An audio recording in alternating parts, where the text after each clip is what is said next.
Okay, I'm going to go ahead and introduce to you week 5, February the 3rd through the 9th. We're looking at adjectives used to describe physical appearance, nationality, and some of your personality traits, and telling time, and the verb estar.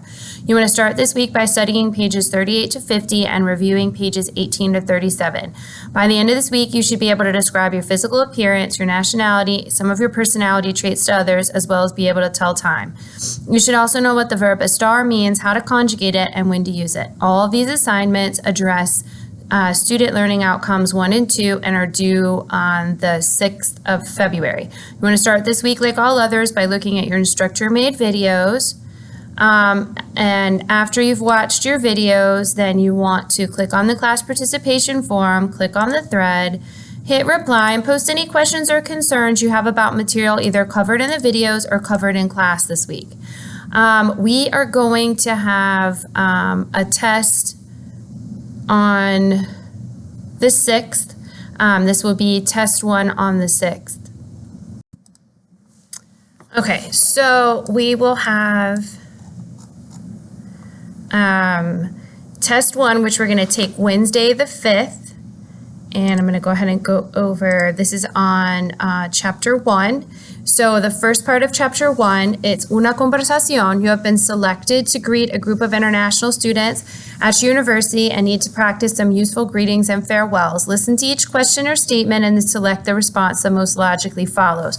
So I'm going to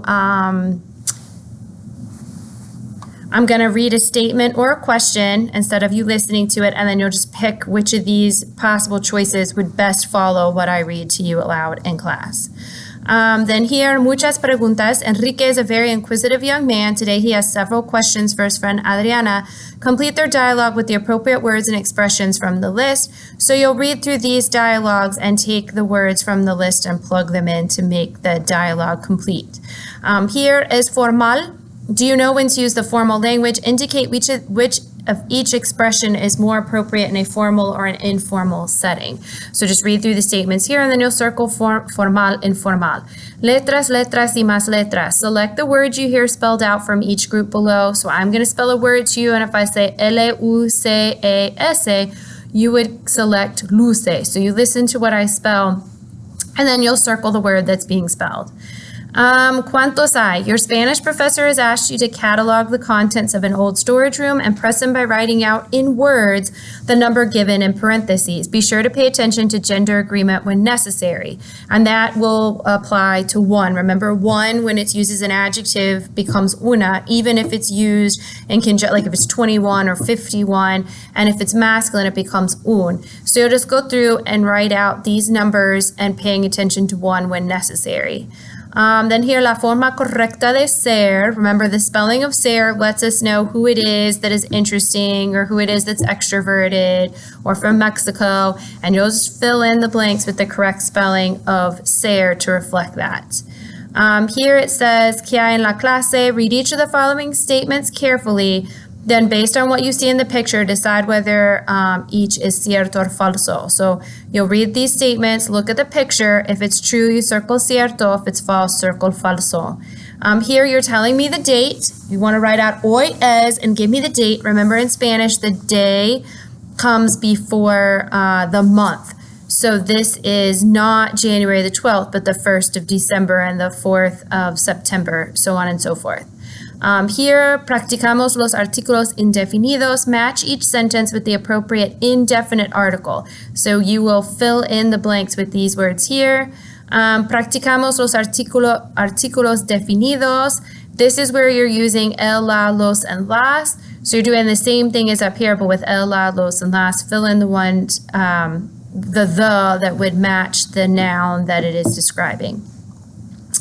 Que barbaridad. Last night you wrote some creative sentences for Spanish class on index cards. However, your little brother thought it would be funny to cut off the last word in each sentence. Find the word that completes each sentence. So read through the sentence and then match the adjectives based on agreement with the blanks. Sabes formar el singular y el plural.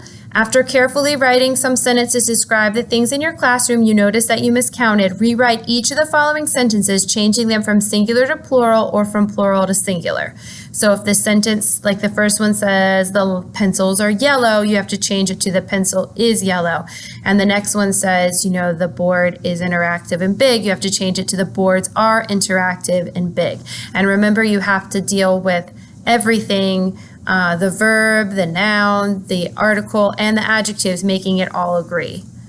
And that's everything that you have to do for test 1. You also have assignment 7 where you're going to click on the alarm clock and then complete the SAM activity. So when you're ready, you'll go into My Language Labs. Okay, then you will click on your course calendar. And I'm making this video in January, so I'm going to toggle over to February. And you'll click on the 6th, and your assignments will pop up in the middle, and you can do them open up each one, you can do it as many times as you would like before the assignment's due date. After the 3rd try, it will give you the right answer, but if you're doing it more than that, I suggest reaching out to me, and that's everything you have to do for